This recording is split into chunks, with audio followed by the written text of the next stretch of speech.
Magandang umaga, oras na para sa mainit na balita.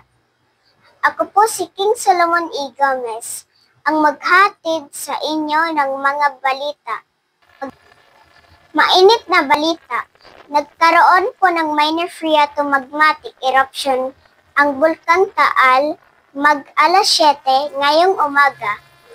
Lumikha ito ng usok na aabot sa halos 3 kilometro ang taas mula sa crater.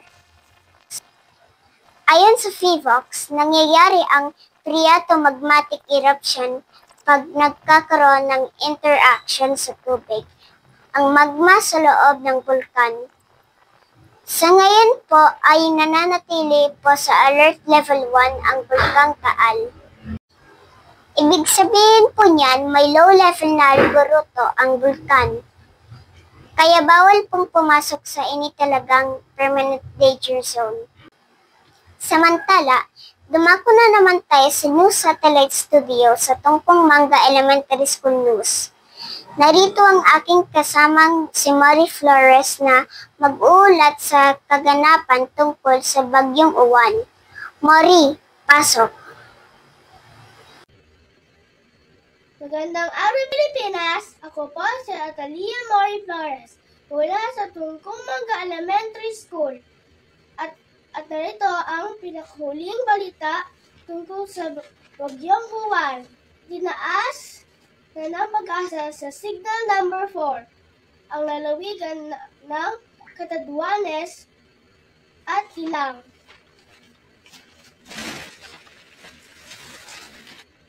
Bahagi ng Bicol Region matapos na lalo ang lumakas ang Bagyong Uwan habang papalapit ito sa kalupaan ng Luzon ayon sa pag-asa, huling namataan ang mata ng Bagyong Uwan sa lalong 380 kilometro sa silangan ng Big Rock.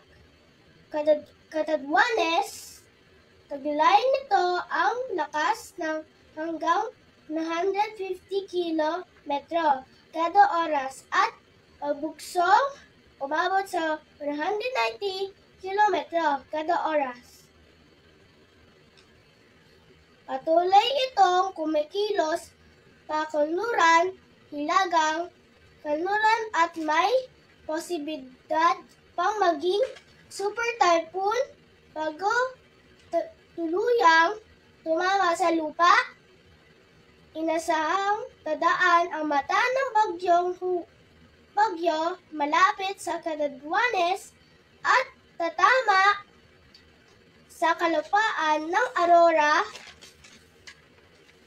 Province sa pagitan ng Linggo ng gabi hanggang Lunes ng umaga. Pinag-ingat ang publiko laban sa malakas na pagbaha at paggiho ng lupa, lalo na sa mga bulubunduking lugar. Posible rin ang storm rage o daluyong na aabot hanggang 3 metro sa baybaying bahagi ng Bicol Region, Quezon, Isabela, Cagayan, La Union at Pangasinan. Narito naman ang mga lugar na kasuluyang nasa alalim ng mga tropical cyclone. Wind signal. Signal number 4. Catanduanes, hilagang bahagi ng Albay at silangan bahagi ng Camarines Sur. Signal number 3. Aurora, hilagang at silangan, Cueza, kabilang ang Polillo, Islan, Camarines Sur, Albay. Hilagang at silangan, Sorsogon, signal number 2. Metro Manila, Cagayan, Isabela, Quirino, Nova, Vizcaya, Apayao, Abra, Kalinga, Benguet, Ilocos Region, Central Luzon, Calabarzon, Marinduque,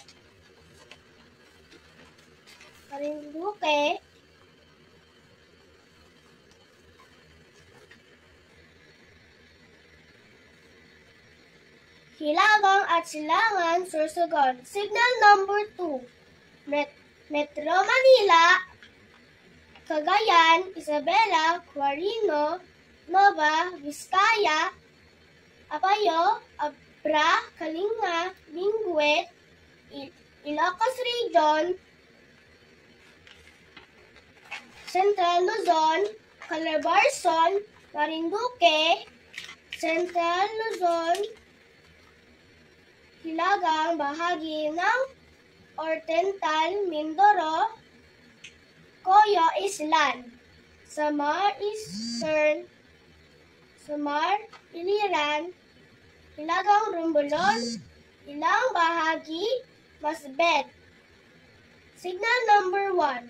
Batanes, Babuyan, Island, Romblon, Occidental, Mindoro, Coyo Island, Samar Eastern, Samar Biliran, Leyte, Southern Leyte, Bohol, at hilagang bahagi ng Cebu.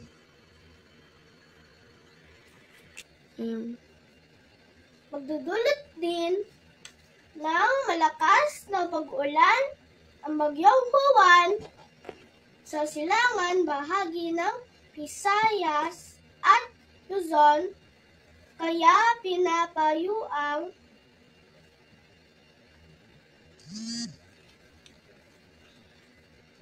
at na manatiling alerto, makinig sa mga abisyo, pag-asa at mga lokal na waritad. Muli, magandang araw Pilipinas! Ako po si Atalia Mori Flores mula sa Tungkumang Elementary School. Mag-uulat para sa inyong kaligtasan. Maging handa at maging alerto at mag-ingat lagi mga kababayan. Magandang araw Pilipinas! Ako po si Atalia Mori Flores mula sa Tungkumang Elementary School.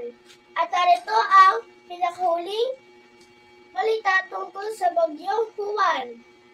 Tinaas na ng pag-asa sa signal number 4. Ang lalawigan ng Catanduanes, ilang bahagi ng Bicol Region matapos na lalo pang lumakas ang bagyong Juan habang papalapit ito sa kalupaan ng Luzon ayon sa pag-asa.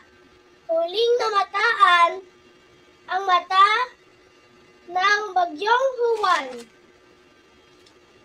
sa layong 380 kilometro. Silangan, Big Rock, Catanduanes, tagline nito ang lakas ng hanggang 150 kilometro kada oras at pabugsong umabot sa 190 kilometro kada oras. Muli itong kumikilos pakanluran, hilagang kanlurang at may posibilidad pang maging super typhoon bago tuluyang tumama sa lupang inasahang dadaan ng mata ng bagyo malapit sa kalupaan ng Aurora ng gabi hanggang Lunes ng umaga. Pinag-ingat ang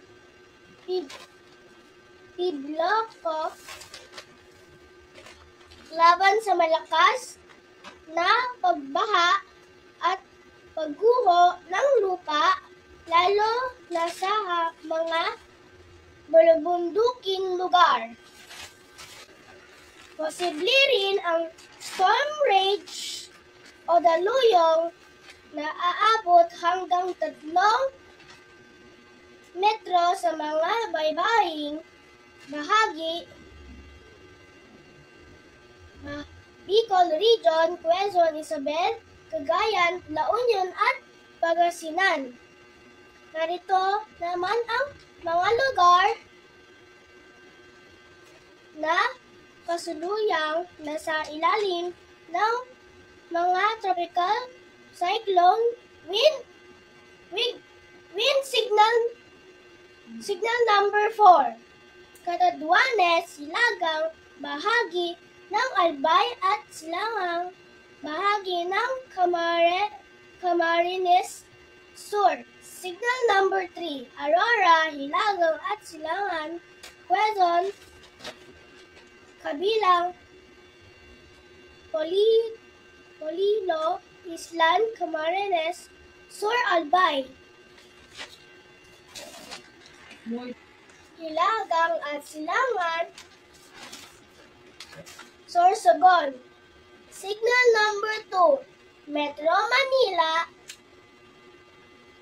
Cagayan, Isabela, Quirino, Nova Vizcaya, Apayao, Abra, Kalinga, Benguet, Ilocos Region.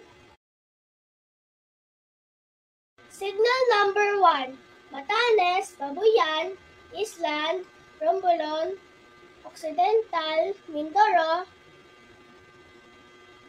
Lamian at Coyo Island, Samar, Eastern, Samar, Biliran, Leyte, Southern, Leyte, Bohol at Hilagang bahagi ng Cebu. Magdudulot din ng malakas na pag-ulan ang bagyong Juan sa silangang bahagi ng Visayas at Luzon, kaya yung ng lahat ng manatiling alerto at makinig sa mga abisyo ng Pag-asa at mga lokal na autoridad. Muli, magandang araw, Pilipinas. Ako po si Atalia Mori Flores. Mula sa Tungkumanga Elementary School. Mag-uulat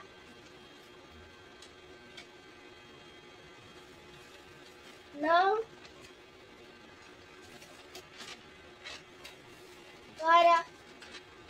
para sa inyong kaligtasan.